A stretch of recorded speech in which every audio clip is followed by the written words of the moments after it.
Hey Charles, I'm gonna need the hat plug, dog. I'm gonna need the hat plug. Um, Wow. First of all, because you're the commissioner. You know my sorry ass fantasy team name is Woke Mob. I changed it a million times. I settled on Woke Mob. That is the name of my 3-9 fantasy team. I need that hat Three, off, hey, big three dog. wins. That's good. That's a good one. That's really really good. But okay, that's an easy tee up to the conversation we were having a few moments ago, and one that I referenced last week. Look, I know Rodgers doesn't have 2020 numbers on his side, but absent any runaway leader at this point in the season for MVP, any consistent competition outside of maybe Tom Brady at quarterback, the way the Packers are winning and the way Rodgers is playing through a toe injury and at one point recovering from COVID, could the very media that he misled end up voting Aaron Rodgers MVP again, Charles? Oh yeah, I don't think there's any question. I would definitely vote for him. It was interesting to me after he came out, all the COVID stuff comes out, and he says, he was on the Pat McAfee show, and I think they made the joke about, well, you're definitely not going to win MVP now, which is insulting, frankly. But I think he doesn't. Well, not only that, I mean, like Troy Aikman's voting James Lofton. Like, you think these guys aren't going to vote for the best player? Like, it shows a lack of knowledge on his part, not understanding who votes for it. But that said, I'm telling you right now, I could care less about that stuff. If he's the best player, if he's the MVP, he's the MVP. Right now, he's definitely. Brady's there too, but I think even Rodgers not playing in the Kansas City game, to me, was in a way a little bit of a bump, because you got a chance to look at what does the Packers offense look like without Aaron Rodgers in there, and it was completely ineffective. To me, I think he looks very comparable to the player last year when obviously he ran away with the MVP. But and this is despite, remember, David Bakhtiari is out right now. They just lost a Pro Bowl guard in Elgton Jenkins. The wide receiving core, Valdez Scantling was down for a while. Randall Cobb's getting worked back in. Devontae Adams was down with COVID at one point. So it's Robert Tonyan. I think he's playing extremely well, and I like the Packers a lot. And I think actually, if you look at their schedule, their remaining schedule sets them up with a very prime opportunity to be the number one seed in the NFC going into the playoffs. So I have no issues at all voting for Aaron Rodgers. I think he absolutely has to be he's either at 1 or 2. He's right there. That's what I was saying last week. Is the narrative, like that press conference of putting his foot up on the table is as obnoxious as it may have been. Great moment. It's like, okay, now you got injury on his side as well. Yeah. But let me ask you this, man. Once upon a time, and it was last off season, and there was a lot of speculation about next off season. Once upon a time, Denver was a destination for Aaron Rodgers. Once upon a time, I thought Denver was tanking. And now here they sit at 6-5. If you'd have told me when they traded Von Miller for second and third round picks that the Rams would be 7-4 and the Broncos would be 6-5 at this point, wait for it, I'd have said you're crazy. But no, seriously, it's like I thought the Broncos were throwing in the towel this year. What's gotten into Denver, and can they sustain this and actually make a push for one of those last playoff seeds? If not the AFC West, for crying out loud.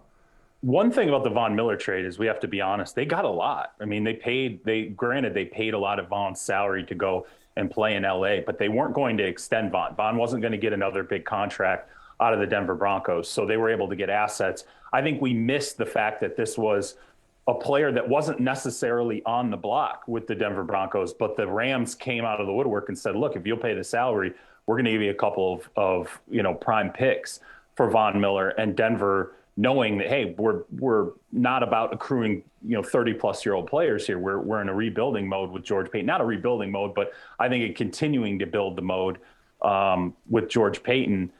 So I'm a little surprised. I can't lie here. Like, I thought they're playing hard for Vic Fangio. Let me put it to you that way. I thought that this was going to be a season where we would see them probably be a below average football team, realize that they don't have the quarterback situation resolved, and then end up moving on from Vic and pairing the next head coach with whatever quarterback option they seek in the offseason.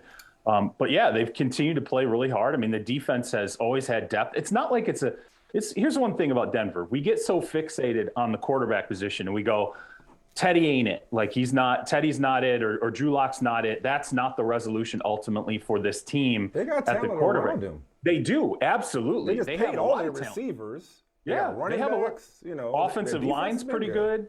Yeah, offensive line's pretty good. It's got some depth. As you said, skill positions are really nice. Even defensively, it's not like there's not talent there. And by the way, Patrick Surtain, the second, I'm just telling you right now, when they drafted him, part of the reason for passing on Justin Fields, I think there were a few different, reasons that this happened. And it wasn't that there weren't people inside the building who liked Justin Fields.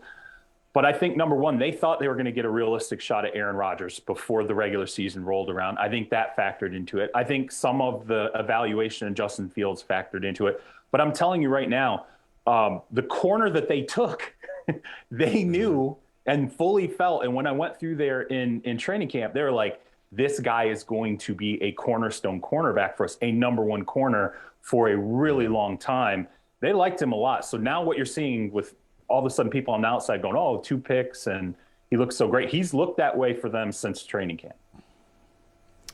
You know what, Charles, at this point in the season, it's a little dangerous to get infatuated with a team that's right around 500, whether it's 1 game over or 1 game under, because it's practically December. So teams have pretty much stated who they're going to be. But with that being said, San Francisco 49ers intrigued me.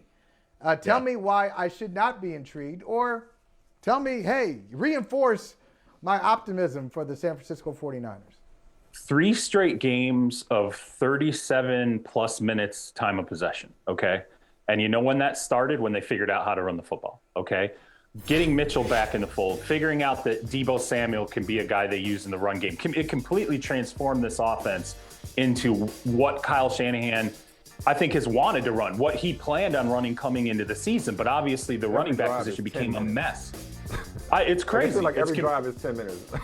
They just completely, they just decimate. They're decimating teams the last 3 games where they're just absolutely, sucking the life out of them. And I think it's a different team, A, getting healthier, B, having that running game, and particularly getting Deebo Samuel involved in it, figuring out that they can run the football maybe a little bit differently than they planned to coming into the season has made a huge difference for them. And it's again, I think that they have always felt like they can win games with Jimmy Garoppolo. That, hey, if we have the offense structured the way we want to run it, with Kyle Shanahan leading into Mike Shanahan type offensive mode, particularly running the football, that this can be a winning team, especially if they're healthy. And then defensively, I think over the course of the season, we've started to see them get healthy. If you go back in the preseason, I think you guys agreed, and I thought, I was like, oh, the 49ers, that's totally a team I think could be a Super Bowl team coming out of the NFC.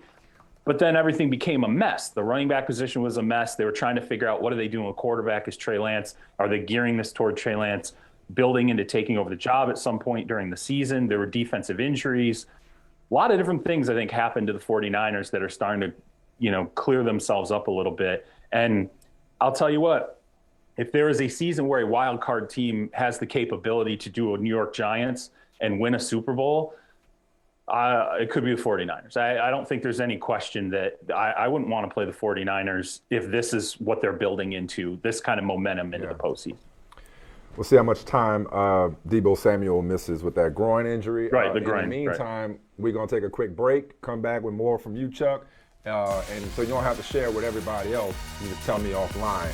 You knew I was going to sweat that hat. That's why you wore it. You was like, I'm going to kill him with this. I'm going to kill him with this joint today.